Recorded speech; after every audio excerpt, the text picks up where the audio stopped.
반갑습니다. 우리 새해가 되면은 누구나 다 마음속에 바라는 소원들이 다 있는 줄 압니다.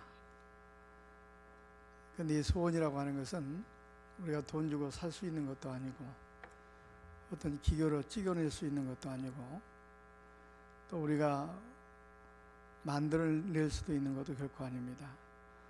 이 모든 만물을 창조하시고 지금도 살아계셔서 인간의 생사화복을 주관하신 하나님께서 이루어 주셔야만 소원 성취가 됩니다. 믿습니까?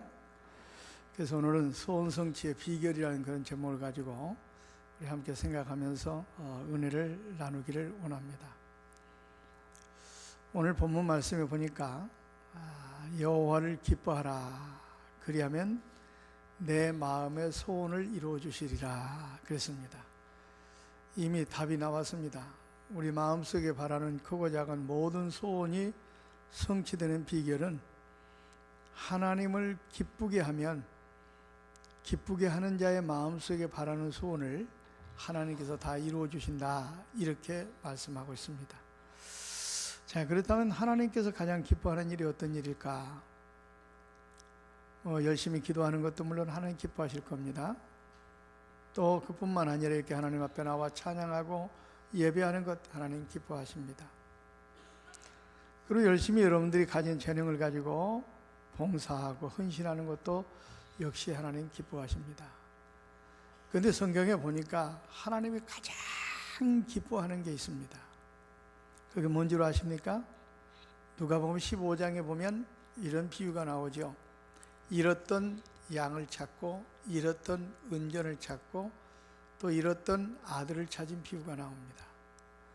그런데 그 잃어버렸던 양이나 아들이나 은전은 하나님을 떠난 인간들을 말하는 것이고 거기에 목자나 아버지, 주인은 누구를 말하느냐? 하나님을 의미하는 것입니다. 그런데 보십시오. 하나님께서 잃어버렸던 인간을 찾았을 때 얼마나 기뻐합니까?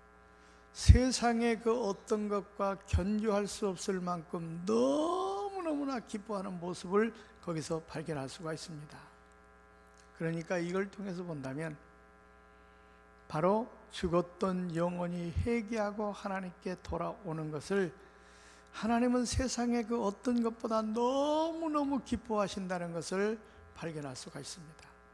우리 입장에서 보면 우리가 나아가서 믿지 않는 영혼들에게 열심히 복음을 전하는, 다시 말하면 전도하는 것을 하나님이 그 어떤 것보다 기뻐하신다는 것을 발견할 수 있습니다. 믿습니까? 그런데 우리는 신앙생활 하면서 이렇게 중요한 부분은 좀 도외시하고 오히려 중요하지 않은 것에 목매고 우리가 신앙생활 지금까지 하고 있는지 모릅니다. 그러므로 이번 성회를 통해서 여러분들 분명히 깨달을 수 있는 것은 하나님께서 가장 원하시고 기뻐하신 뜻이 무엇인가를 여러분 발견하시길 바랍니다. 그래서 그 기쁘신 뜻대로 여러분들이 행하기만 한다면 여러분 가정의 문제, 자녀들의 문제, 여러분 마음속에 바라는 모든 소원들이 성취되는 그런 놀라운 역사가 일어날 줄로 믿습니다. 저는 실제적으로 그래서 그런 놀라운 사실을 제가 발견했습니다. 그래서 오늘 첫 시간에 간증을 통해서 정말 하나님께서 기뻐하는 일을 하니까 이렇게 놀랍게 마음속에 바라는 소원마다 이루어지구나 하는 것을 간증하면서 말씀을 드리려고 합니다. 그렇습니다. 전도보다 하나님께서 더 기뻐하는 것은 없습니다.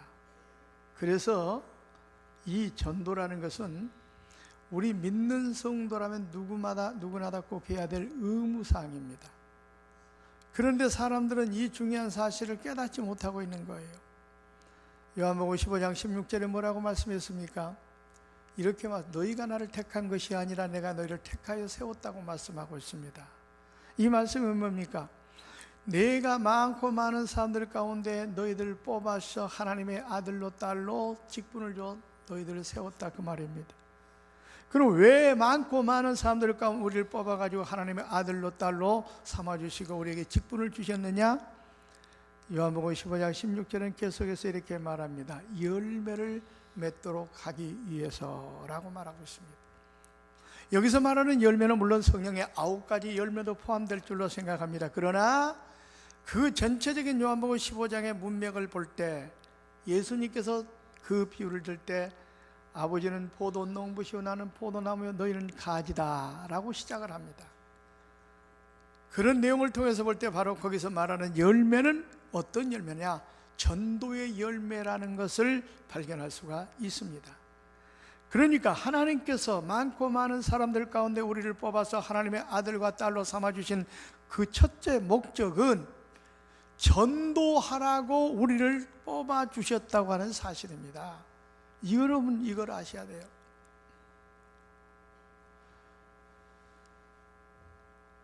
그래서 예수님께서 이 땅에 오셨을 때 첫 마디가 뭔 줄 아십니까? 회개하고 복음을 믿으라 전도였어요.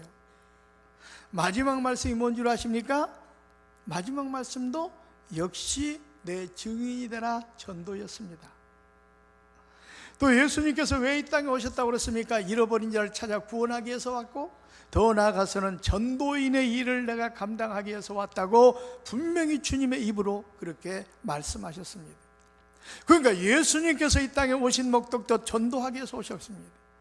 그래서 우리 기독교는 전도를 빼놓으면 존재할 수가 없는 종교입니다. 그래서 영어 성경에 보면 전도라는 말이 나올 때 보면 썸이 아니라 must입니다. 해도 되고 안 해도 되는 것이 아니라 성도라면 꼭 해야 될 의무사항이 전도다 그 말입니다.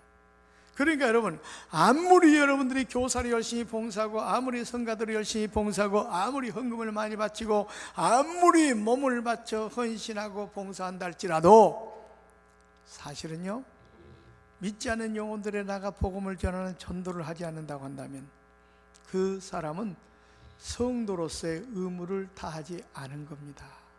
이걸 우리가 분명히 알아야 됩니다. 그런데 지금까지 우리는 어떻게 신앙생활을 했습니까? 나중에 우리 주님께서 심판하실 때 마태복음 7장에 보니까 뭘 본다고 그랬습니까?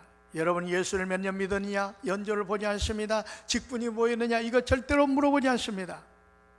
뭘 물어볼 것 같습니까? 열매를 보신다고 그랬습니다. 여기서 말하는 열매가 뭡니까? 얼마나 믿지 않은 영혼들에게 복음을 전하여 몇 명 전도했느냐? 몇 영혼을 구원했느냐? 이걸 보시겠다는 겁니다. 그렇다면 여러분 지금까지 신앙생활하면서 몇 명이나 전도했습니까? 한번 살펴보시기 바랍니다. 하나님께서 그렇게 원하시고 기뻐하신 것이 전도인데 하나님께서 원하시고 기뻐한 일은 전혀 안 하면서 날마다 우리 마음속에 바라는 소원을 이루기 때문에 그 기도가 연락되지 않은 겁니다. 응답이 없는 겁니다. 소원이 이루어지지 않는 거예요. 요한복음 15장 16절 말씀에 열매를 맺도록 하기 위해서 우리를 택하여 세웠다고 해놓고 그 다음에 이어지는 말이 뭔지 아십니까? 열매를 맺고 난 다음에 너희가 무엇을 얻든지 다 무엇을 구하든지 다 얻게 하려 함이니라. 이 말씀을 통해서 본다면 뭡니까? 우리가 전도하고 난 다음에 우리가 마음속에 바라는 소원을 하나님께 아뢰면 하나님께서 우리 마음속에 바라는 소원을 다 이루어 주신다 이 말씀입니다. 믿습니까? 그러니까 이 전도가 얼마나 중요합니까? 근데 오늘날 신앙생활하는 사람들 보면은 전도하는 것이 너무 힘들어서 그런지 전도에 대해서 강조할 때는 아멘 소리가 별로 없습니다. 그러나 축복받으라 그러면 아멘. 오늘도 보니까 전도하니까 별로 아멘 소리가 안 나와요. 여러분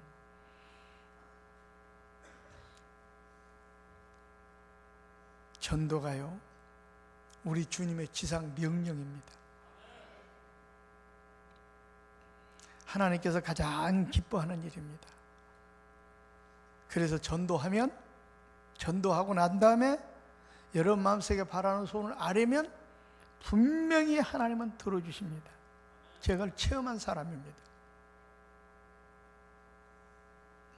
저는요 오늘 첫날이니까 저를 좀 소개할 겸 간증으로 좀 드리려고 합니다. 저는 굉장히 불쌍한 사람입니다. 여러분 보기에 좀 불쌍하지 않습니까? 저는 너무 시골 마을 깡촌에 태어났습니다. 얼마나 깡촌이냐면은 마을 이름만 들어도 알 수가 있습니다. 마을 이름이 꾸리꾸리입니다. 꾸리꾸리. 왜 꾸리꾸리인가 했더니 하도 산골길로 꼬불꼬불 올라가니까 꾸리꾸리래. 사람들이 사는 리라고 하는 마을에서 6km를 걸어 올라가야 제가 태어난 자란 마을이 나옵니다. 산골길로 꼬불꼬불 올라가서 6km 올라가면은 숲속에 초가집이 6채가 있었는데 제가 2번째 집에 태어났습니다. 응애 하고 태어나서 보니까 내 또래 애들이 한 명도 없어요. 왜? 거기에는 도해지에서 살다가 갈 데 없는 사람들이 밀려가지고 골짜기 산골짜기에 모여 살다 보니까 다 연세가 되신 노인들밖에 없어요. 그러니까 노인들은 애를 못 낳지 않습니까? 그러니까 얘가 그 마을에 저 혼자밖에 있을 수밖에 없죠. 그런데 우리 아버지 어머니가 주책이 들으셨는지 어떻게 실수했는지 하여튼 저를 늦게 낳았습니다. 우리 아버지가 저를 몇 살에 낳으셨는가?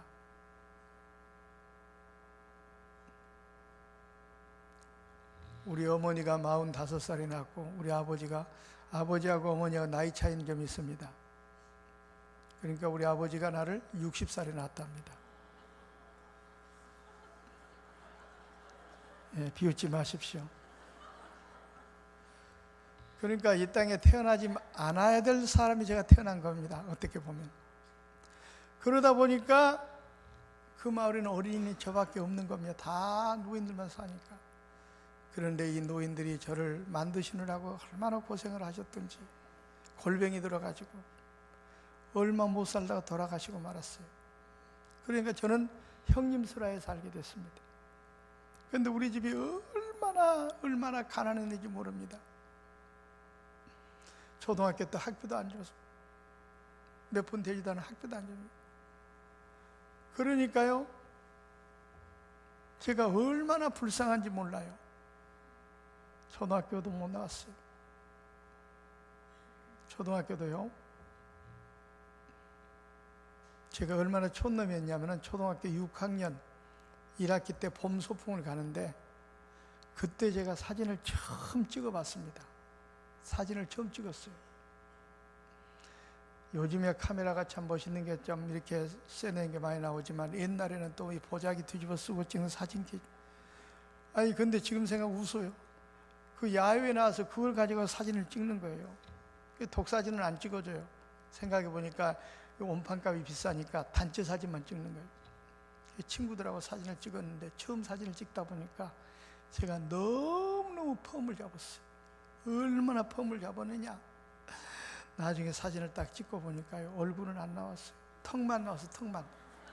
너무 펌을 잡고 이렇게 찍다 보니까 턱만 나온 거예요. 사진을 처음 찍다 보니까 그런 펌만 잡았는데 문제는 바로 이게 문제의 발단이었습니다.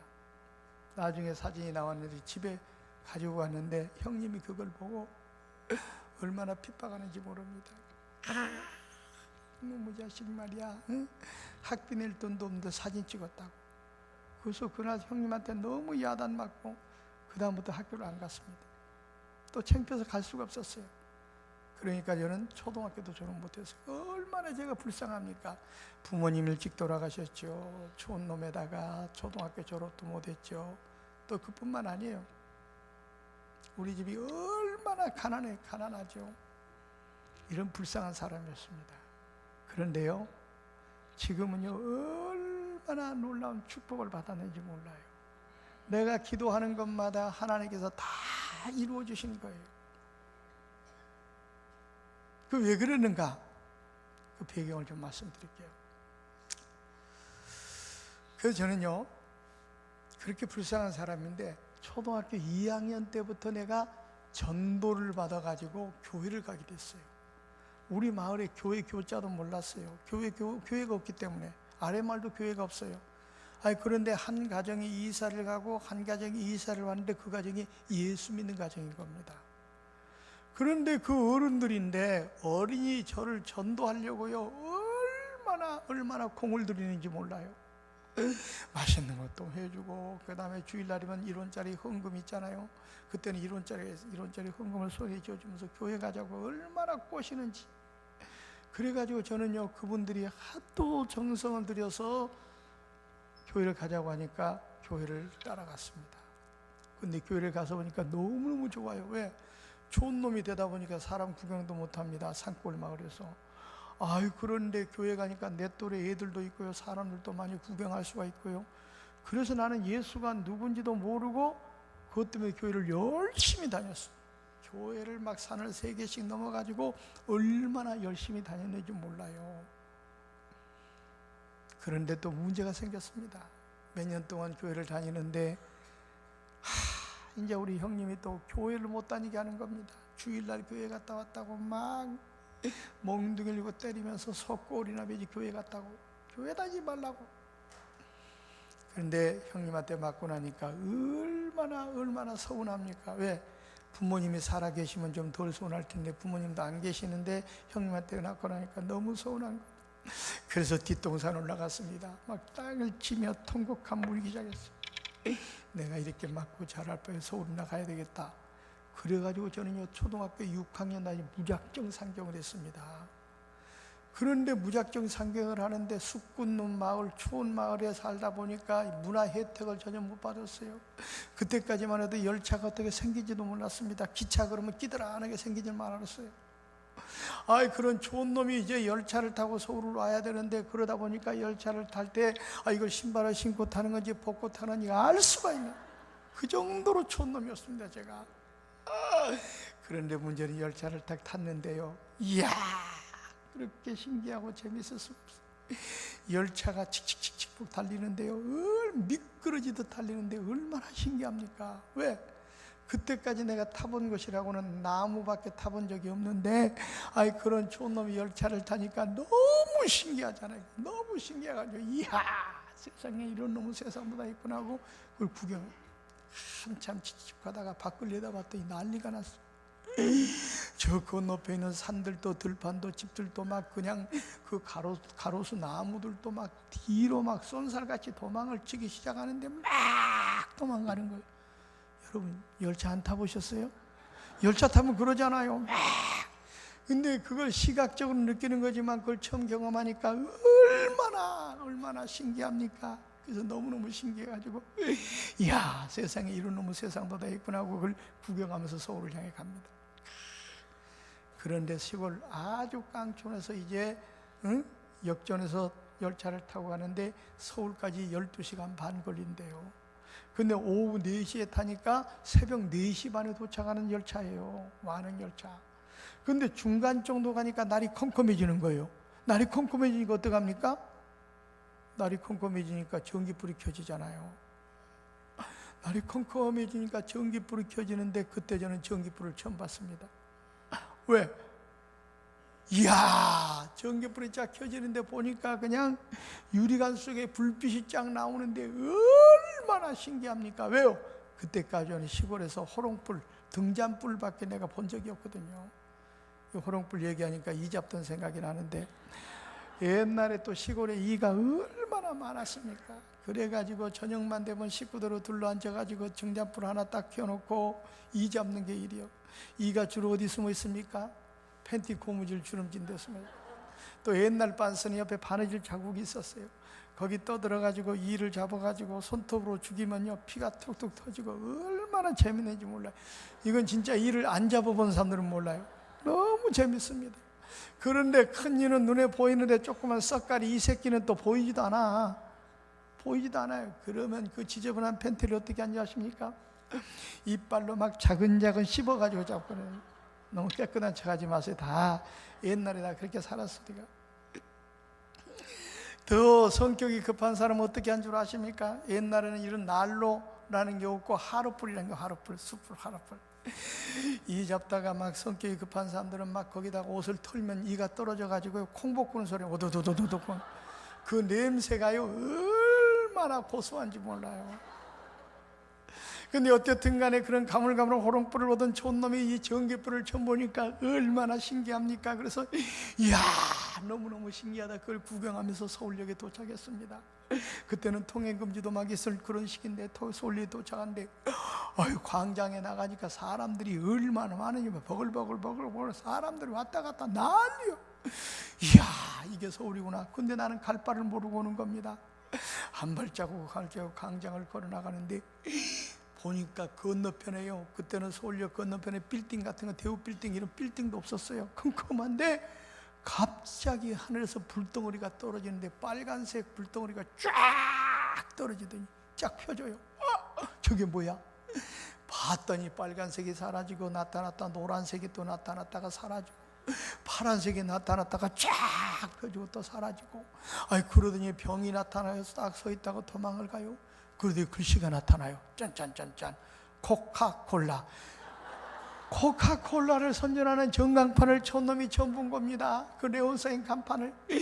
이야, 그걸 처음 보니까 얼마나 신기합니까? 그래서 이야, 세상에 이런 놈의 세상도 다 있구나 하고 그걸 구경하고 있었어요.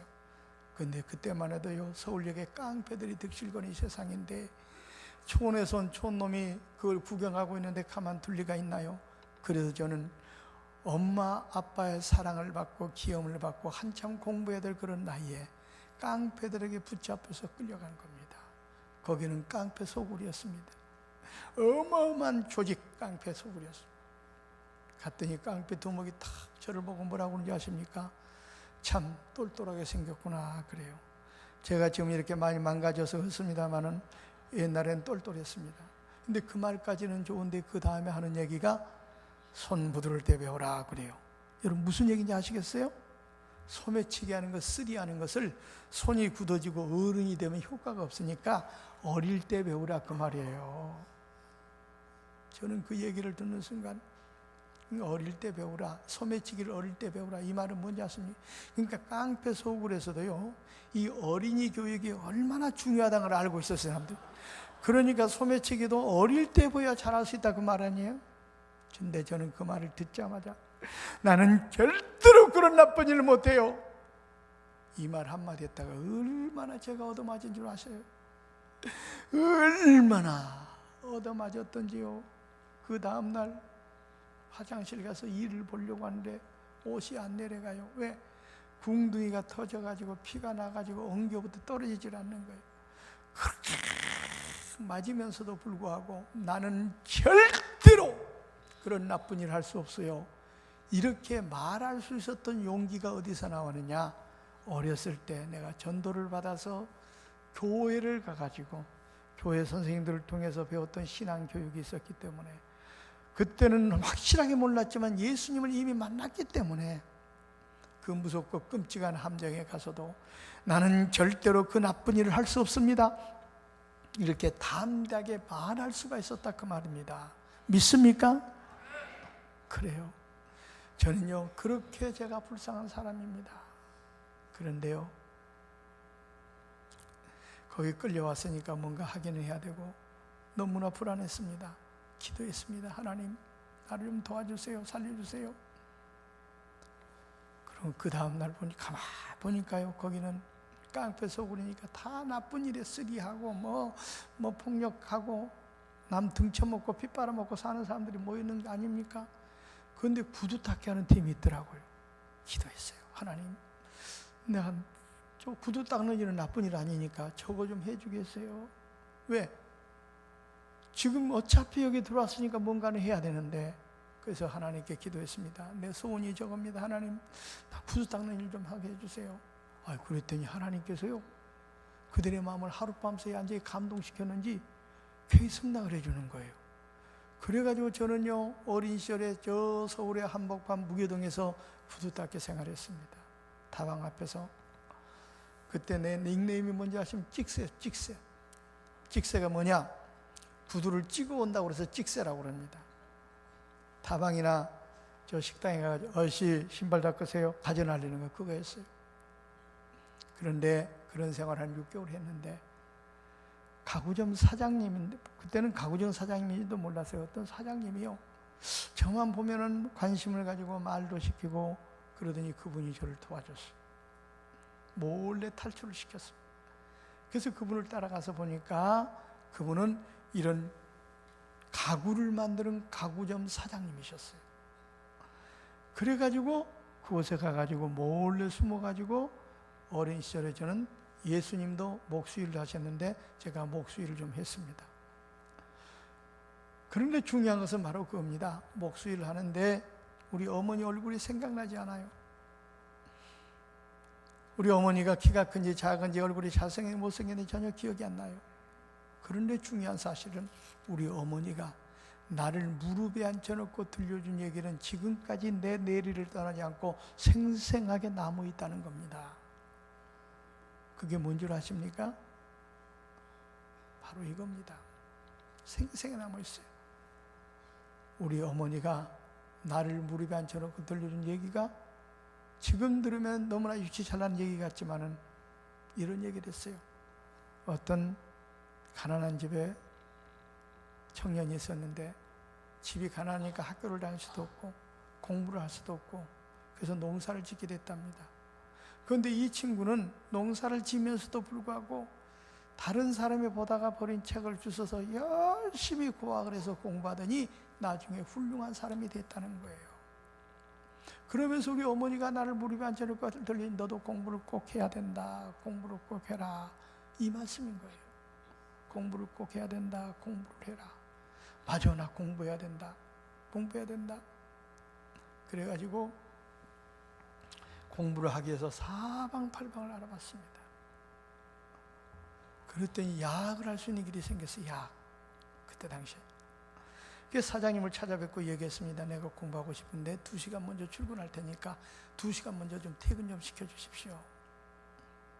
그랬더니 사장님이 괜히 승낙을 해줬어요. 그래가지고 제가 약을 시작한 겁니다. 그 약을 하는데 사실은 낮에 목공소 일을 하고 밤에 공부한다는 게 얼마나 힘들고 어려운지 몰라요. 근데 그건 참을 수가 있는데 문제는 고참들입니다. 고참들이 얼마나 핍박을 하는지요. 자기들보다 먼저 출근한 건 인정 안 하고 먼저 퇴근한다고 때리고 조그만 놈이라고 때리고 촌에서 왔다고 촌놈이라고 때리고 또 내가 고향이 전라도거든요. 전라도에서 왔다고 따블 빼 깽깽이 하와이 그리고 때리고 나는 또 그게 무슨 뜻인지도 모르고 맞았습니다. 그때 또 많이 맞았어요. 사실은 제가 어렸을 때 상당히 잘생겼었는데 그때 맞아가지고 이렇게 됐습니다. 맞아가지고 이야 공부를 해야 되겠는데 미치겠어요. 너무너무 핍박이 심한 거예요. 그래서 뛰쳐나왔습니다. 공부하기 위해서. 근데 서울 한복판에 뛰쳐나오니까 갈 데가 어디가 있습니까? 그래가지고 저는요 어린 시절에 너무너무 고생을 많이 했어요. 갈 데가 없어가지고 거기서 저 무교동에서 멀리 가가지고 어디까지 가느냐? 저 신설동까지 갔어. 신설동 대강고등학교 담벼락에 말이죠 튀김장사 아저씨가 있었는데 잘 데가 없으니까 연탄불 갈아준 조건으로 거기서 쭈그러 잠을 자고 그렇게 생활했어요. 지금 생각하면 아찔해요. 그러다가 이제 도서관을 알게 됐습니다. 저 중앙시장에 가면은 아직도 이름도 잊어먹지 않아요. 희망도서관이라는 도서관이 있었어요. 그때 5층짜리 건물이었는데 무슨 뭐 엘리베이터가 있는 것도 아니고 4층 5층이 도서관인데 그걸 올라다니면서 거기서 이제 생활을 한 겁니다. 요즘이야 얼마나 요즘 원룸 같은 도서실이 얼마나 시설이 좋습니까? 그때는 시설이 엉망이었어요. 난로도 연탄 난로도 아니고 갈탄 난로인데 갈탄 난로 뗄 때입니다. 근데 거기서 쭈그리 엎드려 잠을 자는 겁니다. 아침에 잠자고 코를 풀면 먹물이 나옵니다. 그 연탄째를 마시고 먹고 사는 거예요. 이제 그러다가 이제 학교를 정식으로 들어갔습니다. 학교를 들어가다 보니까 어떡합니까? 아르바이트를 해야죠. 학비도 내야지, 도서관비도 내야지. 그러니까 저는 학교만 끝나면 또 아르바이트를 했어요. 뭐 한 줄 아십니까? 뭐 한 줄 아세요? 아르바이트.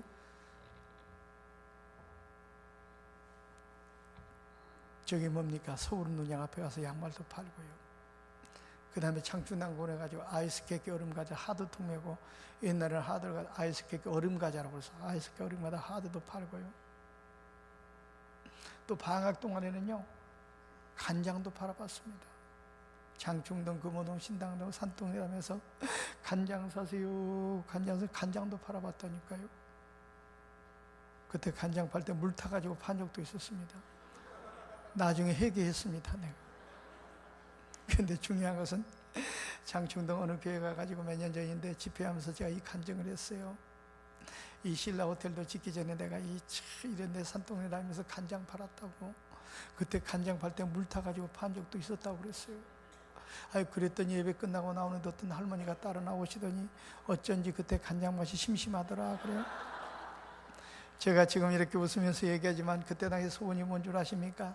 뜨뜻한 방에서 두 다리 쭉 뻗고 잠자보는 게 소원이었어요. 하루에 3끼니 밥 먹으면 게 소원이었어요. 얼마나 그 당시에 고생했으면 그게 소원이었겠습니까? 그런데요, 그때 바라는 모든 소원들이 다 이루어졌다는 사실입니다.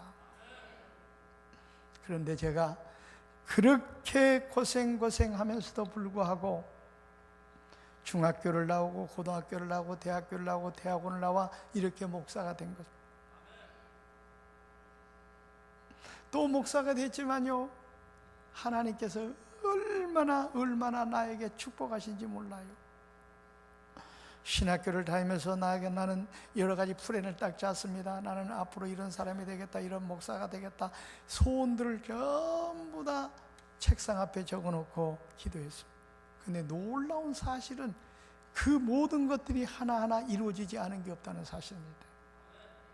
아까 목사님이 소개했지만요, 저는요, 우리 교회도 짧은 기간 동안에 부흥했어요. 개척한 지 지금 28년 됐습니다.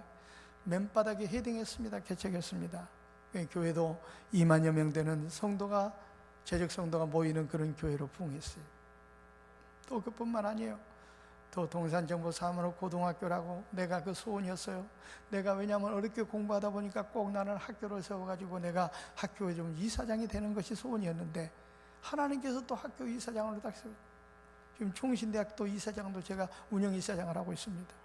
그 다음에 세마 기독학교라고 또 국제학교를 세워가지고 또 거기도 지금 이사장도 하고 있고 교장도 하고 있고, 어쨌든 간에 그때 나름대로 제가 소원을 전부 다 적어놓은 곳마다 전부 다 안 이루어진 것이 없이 다 이루어졌다 그 말입니다. 왜냐하면 그때 당시에는요, 신학교 다닐 때만 해도 너무 제가 어려웠어요.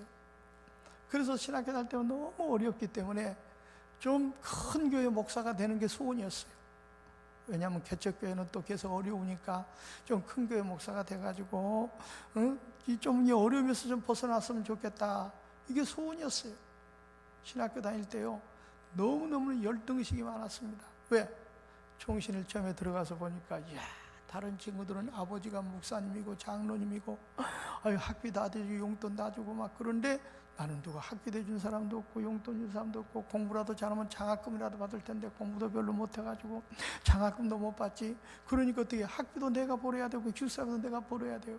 그래서 저는 학교만 끝나면 또 아르바이트로 갔습니다. 그때는 대학교 다닐 때는 뭐 한 줄 아십니까? 옷습관에 책장사 했습니다. 여러분 조용한 차중에 죄송합니다. 옷을 좀 많이 들어본 목소리 같지 않습니까? 제 목소리. 그 천자문 책도 팔고 사교 희야 책도 팔고 10가지 선언이나 손톱깎이 깁하는 거, 머리 깁하는 거 이런 것도 팔아보고 장지갑도 팔아보고 안 팔아본 게 없어요. 가위도 팔아봤습니다. 이 가위로 말씀드릴 것 같으면 영등포에 자리 잡고 있는 신신공업사에 나온 가위로서, 이 가위는 일본의 미쓰비시 회사 제휴를 했기 때문에 절대로 부러지지 않습니다 하고 탁 때렸는데 부러져가지고 또 망신을 당하기도 하고, 그런 수모를 당한, 그때는 또 차장이 있을 때입니다. 차장이 못하게 삐집고 타가지고 여러분 조용한 차중에 그러면 또 기사들이 브레이크를 퍽 밟으면 퍽 넘어지기도 하고, 요즘 젊은 사람들 말로 얼마나 쪽팔리겠습니까? 지구멍이라도 있으면 들어갈 정도로 그런 수모를 당해가면서 제가 아르바이트해서 공부를 했어요. 그러니까 신학교 다닐 때 나만큼 가난한 사람도 없었습니다. 나만큼 어려운 사람도 없었어요. 그래서 그때 당시에 소원들을 나는 좀 어떤 면으로 볼 때는 좀 그렇게 너무나 가난하니까 좀 부자가 되는 것이 소원이었고, 또 그렇게 가난하니까 좀 큰 교회 목회하는 것이 소원이었고, 그 다음에 또 내가 어렵게 공부했으니까 꼭 학교를 세워가지고 꼭 그 이사장이 되는 게 소원이었고, 그뿐만 아니라 또 여러 가지 소원들이 많았는데 놀라운 사실은 그 모든 소원들이 하나하나 전부 다 이루어졌다고 하는 사실입니다. 믿습니까? 그런데 그것이 왜 이루어졌는가, 그 원인을 내가 분석했어요. 그게 다른 게 아닙니다. 제가 어렸을 때 그 전도를 받고 나서 생각한 것은, 야, 전도도 하려면 어른 때 하는 것보다 어렸을 때 하는 것이 효과적이라는 걸 제가 깨닫게 됐어요. 그래가지고 저는 신학교 다니면서부터요, 열심히 어린이 전도를 했어요. 어린이 전도. 그래서 그때 당시에 나의 닉네임이 어린이 전도 왕이었어요. 가는 교회마다 교육전도사라면 어린이를 전도해가지고 60명 모인 교회가 700명 어린이가 모이는 그런 역사가 나타나고, 하여튼 그래서 그때 당시에 어린이에 미친 사람이다. 그래서 내 책 제목도 나는 유년주일학교에 미쳤다가 아니라 생명을 걸었다, 이런 책도 쓰고 그랬어요. 그러니까 열심히 어린이 전도했더니 다른 것을 보면은 다른 사람보다 너무너무나 부족한데 그거 하나 보고 하나님께서 축복하시더라, 그 말입니다. 믿습니까? 그래서 신학교 동기들을 만났는데 그래요. 야, 너 학교 다닐 때는 진짜 별 볼 일 없었는데, 별 볼 일 없었잖아요. 근데 너는 왜 그렇게 하는 것마다 잘 되냐? 회의 선교도 잘 되고, 이제 내일 저녁에 다음 세대에 대해서 말씀드리겠습니다만은, 지금 우리가 저 동남아 아프리카 지역에 한 50개 학교를 세워가지고 지금 또 하고 있어요. 50개 학교를 50개를 세워서 지금 하고 있습니다. 그러니까 회의 선교도 잘 되고, 국내에도 학교를 몇 개 세워가지고, 또 그 다음에 교회를 개창한 교회도 잘 되고, 어린이 지금 선교단체를 하면서 해마다 어린 여름 선교학교 여름 캠프 때 막 몇만 명씩 모아가지고 캠프를 하고, 그러니까 친구들이 그러는 거예요. 야, 너는, 우리는 조그만 개척교회 하나도 잘 안 되고 그러는데 너는 왜 그렇게 하는 것마다 잘 되냐? 그리고 네가 하겠다고 하는 것마다 다 어떻게 다 이루어지느냐? 그래서 제가 시편 37편 말씀을 이야기했습니다. 여호와를 기뻐하라, 그리하면 내 마음의 소원을 이루어 주시리라. 하나님께서 기뻐하는 일을 했더니, 하나님께서 기뻐하는 어린이를 전도하고 하나님께 기뻐하는 전도하는 일을 했더니, 다른 것은 다 너희들보다 부족한데 그거 한 가지 보고 축복하시더라. 믿습니까? 믿습니까? 그렇습니다. 그래서 저는요, 전도를 하나님이 가장 기뻐한다는 걸 제가 체험했어요. 그래가지고 지금도 저는 열심히 나가서 어린이들에게 열심히 전도하고 있습니다. 여러분, 정말 여러분 마음속에 바라는 소원이 다 이루어지기를 원하십니까? 하나님께서 가장 기뻐하는 일은 전도하는 일입니다. 열심히 전도하십시오. 내일 저녁에는 그 너무나 쉽고 너무나 효과적인 전도에 대해서 말씀을 드릴 거예요. 그러면은 여러분은 그렇게 하게 되면은 수많은 영혼을 구름대같이 주 앞으로 인도할 수가 있을 거고, 그 결과 엄청난 축복을 여러분 받게 될 겁니다. 분명히 요한복음 15장 16절에 너희가 열매를 맺고 난 다음에 너희가 무엇을 구하든지 다 얻게 하려 함이니라. 믿습니까? 무엇을 구하든지 다 얻게 하려 함이니라. 그래요. 그 가장 효과적인 전도가 뭔 줄 아십니까? 그것은요, R.A. 토리 목사님께서 이런 말씀이었어요. 세계에서 가장 쉽고 효과적인 전도가 있는데 그것은 15세 미만의 어린 학생들에게 복음을 전하는 것이다. 그랬어요. 어린이들에게 복음 전하는 것이 가장 쉽고 가장 효과적인 전도다, 그 말입니다. 믿습니까? 믿습니까? 그거예요. 그러니까 내가 가장 효과적인, 가장 쉬운 전도의 방법을 미리 알고 어린이들에게 열심히 전도했더니 하나님께서 그렇게 놀랍게 축복하신 거예요. 놀랍게 내가 마음속에 바라는 소원을 다 이루어 주시더라, 그 말입니다. 이것은 이론이 아니고 내가 체험한 겁니다. 믿습니까? 그래서 우리 교회가 또 내가 주장하고 있는 어린이 전도의 현장을, 어린이들에게 복음을 전하고 있는 것을 우리 영상을 통해서 잠깐 한번 보고 맛보기만 보여드리고, 본론은 내일 저녁입니다. 저는 부흥회를 길게 하지 않습니다.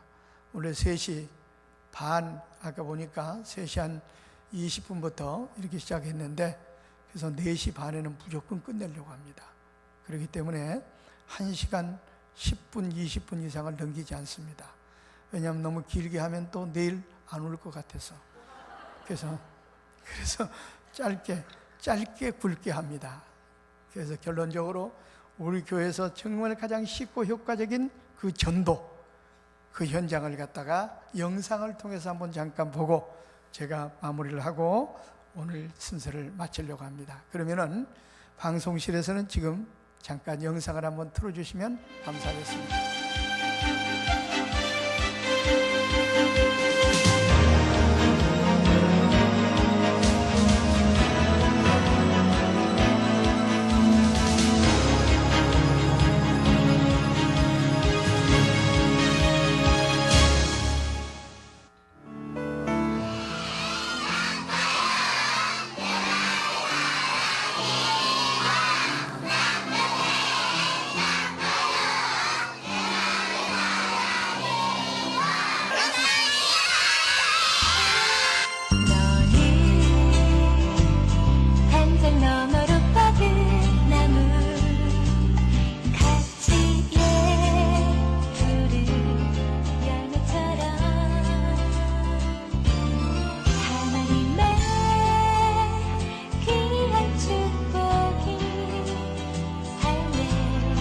어른들이 우리 교회는 이렇게 어린이들을 전도합니다.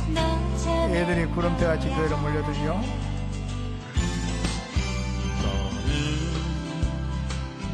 어떤 시련이 와도 능히 이겨내 강한 알이 있어 전능하신 하나님께서 너와 언제나 함께 하시니 너는 하나님의 사랑 아름다운 하나님의 사랑 나는 널 위해 기도하며 내 길을 축복할 거야 너는 하나님의 선물 사랑스러운 하나님의 열매 주의 품에 꽃 피운 나무가 되어줘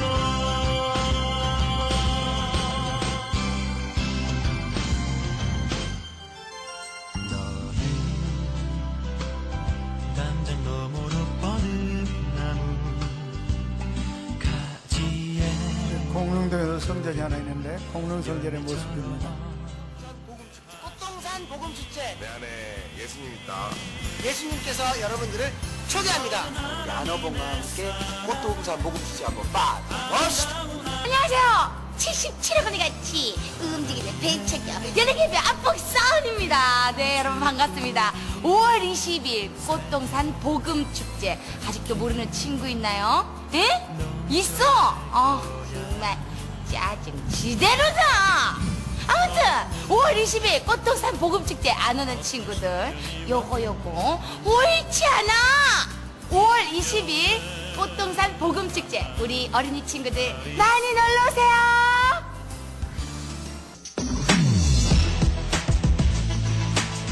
우리가 여름만 되면은 또 겨울방학 때 이렇게 교파를 초래해서 애들을 모아놓고 캠프를 합니다.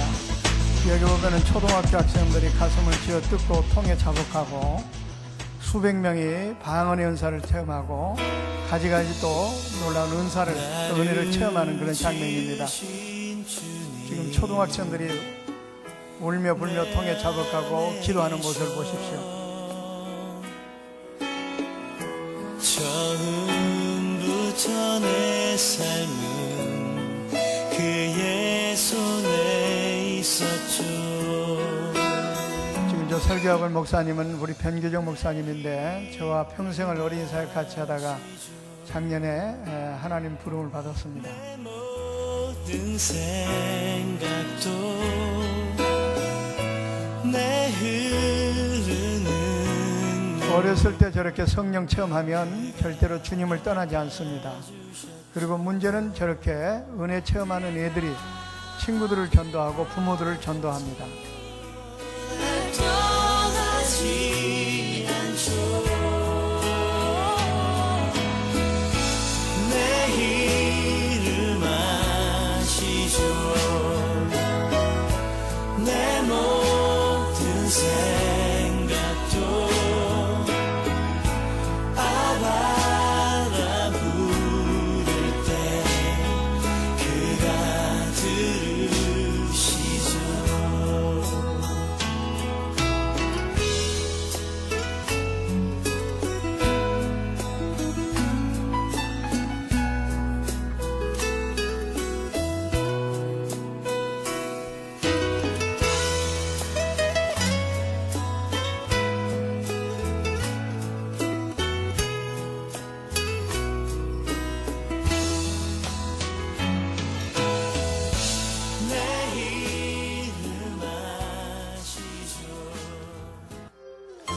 우리가 국내뿐만 아니라 해외도 이렇게 어린이들에게 전도하기 위해서 많은 유치원과 학교를 세워서 사역을 하고 있습니다. 여기는 아프리카, 케냐, 우간다, 수단, 여기 또 콩고, 뭐 여러 나라에 이런 학교들을 세워서 그들에게 복음을 전합니다.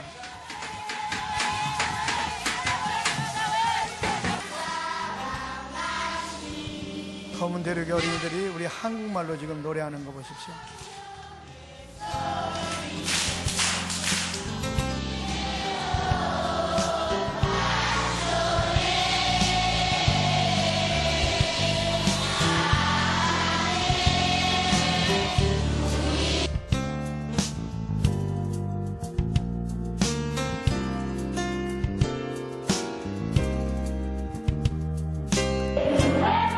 여기는 콩고에 세워진 학교입니다.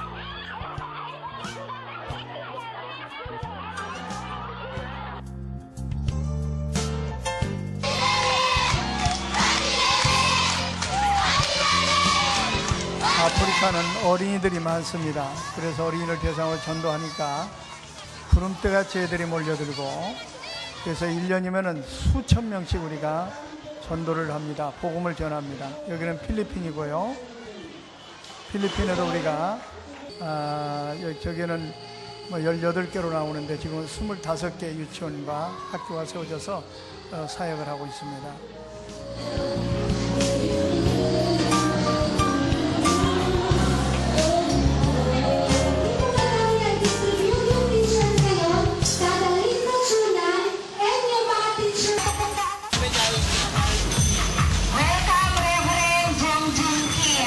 여기 유치원 졸업식 하는 모습인데요. 사실은 1년에 필리핀에서만도 700명, 800명씩 이렇게 졸업을 합니다. 그러니까 하나님을 알지 못했던 어린이들이 유치원에 와서 하나님을 배워서 지금 대표기도 하는 거 보십시오. 유치원 어린이가. 그래서 이 애들이 나중에 10년이 되면 다 어른이 된다고 하면은 아마 전 세계적으로 지금 수만 명의 어린이들이, 여기는 인도입니다, 이렇게 복음을 받고 있는데 앞으로 10년 후가 된다면은 놀라운 변화가 세계 곳곳에 일어나지 않을까 하는 것을 기대하면서 열심히 농부가 씨를 뿌리는 심정으로 어린이들에게 지금 복음을 전하고 있습니다. 이렇게 어린이들에게 1년에 수천 명씩, 수만 명씩 그들에게 복음을 전하기 때문에 그것 때문에 하나님께서 저는 축복하신다고 생각하고, 또 내가 마음속에 바라는 소원을 하나님이 다 이루어 주신다, 저는 그렇게 확신하고 있습니다. 그래서 오늘은 영상만 잠깐 보고 실제적인 전도의 방법을, 아주 쉽고 효과적인 방법을 내일 말씀을 드리도록 하겠습니다. 아무튼 하나님께서 가장 기뻐하는 것은 제가 체험했습니다. 어린이들에게 복음을, 아니 또 어른들에게 복음을 전도하는 것입니다. 어린이가 됐든 어른이 됐든 열심히, 여기까지만 보도록 하죠. 열심히 전도해서 하나님을 기쁘게 하심으로 말미암아 2015년도에 여러분 마음속에 바라는 모든 소원들이 다 이루어지는 복된 한 해가 되시기를 주의 이름으로 축원을 드립니다.